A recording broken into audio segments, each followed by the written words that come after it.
미국 상무부가 수입 자동차에 대한 보고서를 어제 백악관에 제출했습니다. 정부는 오늘 민관합동 대책회의를 소집하고 대응 방안 마련에 들어갑니다. 자세한 이야기 김영교 기자와 나눠보겠습니다. 김 기자, 네. 미 상무부의 자동차 관세 보고서 제출, 트럼프 미국 대통령이 수입 자동차에 이 고율 관세를 부과할 수 있는 근거를 좀 확보하게 된 거네요. 그렇습니다. 윌버로스 미국 상무부 장관이 자동차 수입이 미국 국가 안보에 미치는 영향을 조사한 보고서를 트럼프 대통령에게 어제 제출했습니다. 이 보고서는 수입 자동차와 부품에 대한 관세 폭탄의 법적 토대를 제공하는 유권 해석입니다.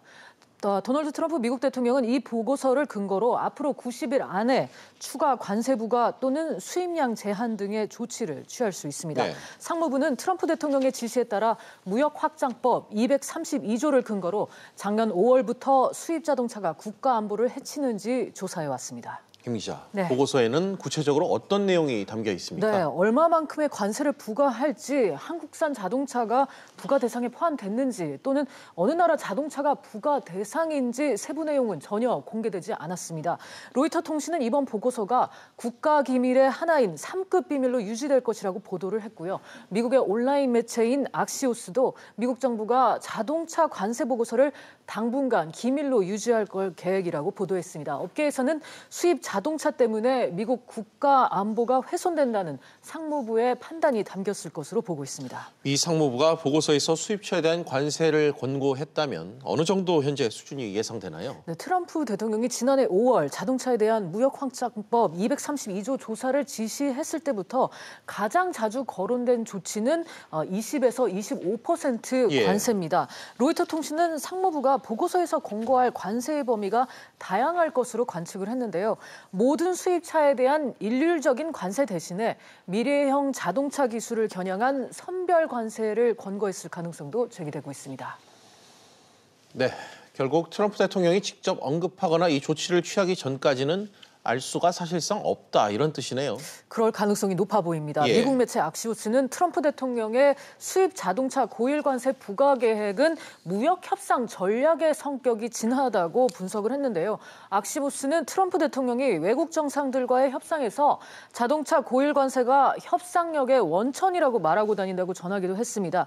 이런 보고서 제출을 두고 글로벌 자동차 업계는 강력하게 반발하고 있습니다. 관세가 실제로 부과되면 자동차 가격 인상과 매출 부진 또 대량 실업마저 우려되고 있습니다.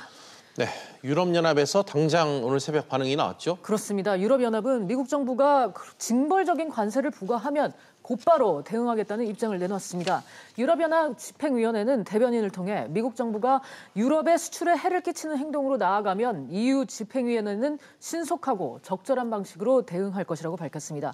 유럽연합은 지난해 상반기에도 미국이 수입 철강과 알루미늄 제품에 10에서 25%의 추가 관세를 부과하자 미국산 청바지와 오렌지 등의 보복 관세를 부과한 바 있습니다. 미중 갈등에 이어서 미국과 유럽 간의 무역 갈등도 고조될 우려가 커졌습니다. 네, 가뜩이나 어려운 우리 자동차 업계 걱정이 클 것 같은데 정부도 대응 마련에 나서야겠죠? 그렇습니다. 산업통상자원부는 오늘 오전 대한상회에서 업계와 민관 합동 대책회의를 열고 향후 대응 방안을 논의할 예정입니다.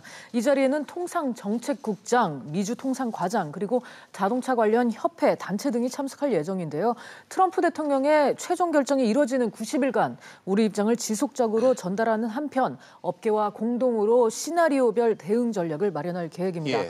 앞서 김현종 통상교섭본부장은 설 연휴 기간 미국을 방문해서 정관계 인사들을 상대로 한국이 무역확장법 232조 조치 대상이 돼서는 안 된다는 입장을 전달한 바 있습니다. 그렇군요. 김 기자, 잘 들었습니다.